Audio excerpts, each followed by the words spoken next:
چې ژبه تا په بله واړوله خبره ما په بله واړوله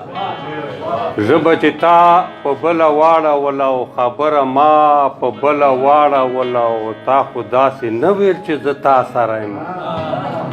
تا خو داسې نه ویل چې زه تا سره یم او ما خو دنیا په بله واړوله او په مازدیګر کې را څرګنده شوله په مازدیګر کې را څرګنده شوله او شپه یې په شا په بله واړوله او خبره ما په بله واړوله او ژبه چې تا په بله واړوله. زما غزل دی د صدر صاحب اجازت مانی چې پګړۍ باندې به ډېر خلکو شعرونه لیکلي خو یو غزل ما هم په لیکلی که نه. سنت طریقه دا پګړۍ د سنت طریقه دا پګړۍ او سر پې ګرم وي ښه ده پګړۍ او زمونږ کلتور کې په اول نمبر ده ځکه چې د پښتون جامه ده پګړۍ او سر پکې ګرم وي ښه ده پګړۍ او وړوکی سړی هم پکې غټ ښکاره کږي او خدای پیدا کړې درنه ده پګړۍ او د سنت طریقه ده پګړۍ او سر پکې ګرم وي ښه ده پګړۍ او زه ځکه په مینې افغانانو چې زمونږ د نیکونو نشانه ده پګړۍ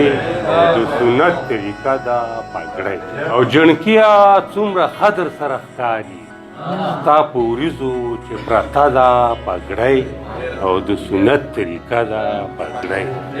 خوښه مه ده وزن پکې شته دی ښکلو چې هر څومره زړه ده پګړۍ او سر پکې ګرم وي ښه ده پګړۍ او سنت طریقه ده پګړۍ او 12 پیرې خو د سر نه تاوږي 12 پیرې خو د سر نه تاوږي او دا درته چا ویل چې وړه ده پګړۍ او د سنت طریقه ده پګړۍ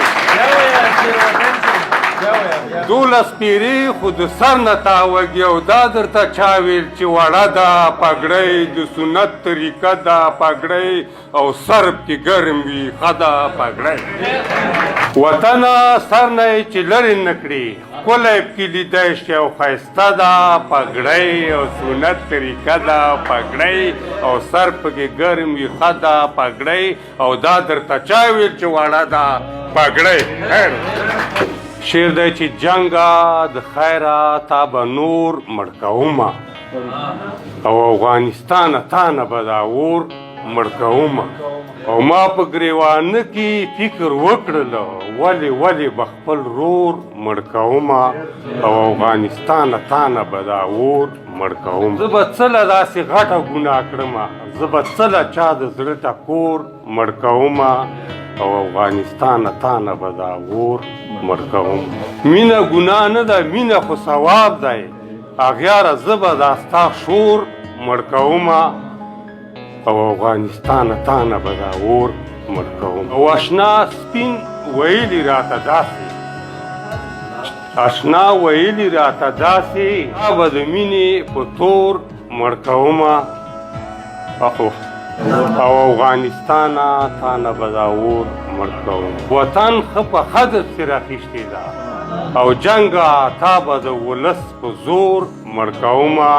او افغانستانه تا نه به دا اور مړ کومه د خیره سره. خدای په امان.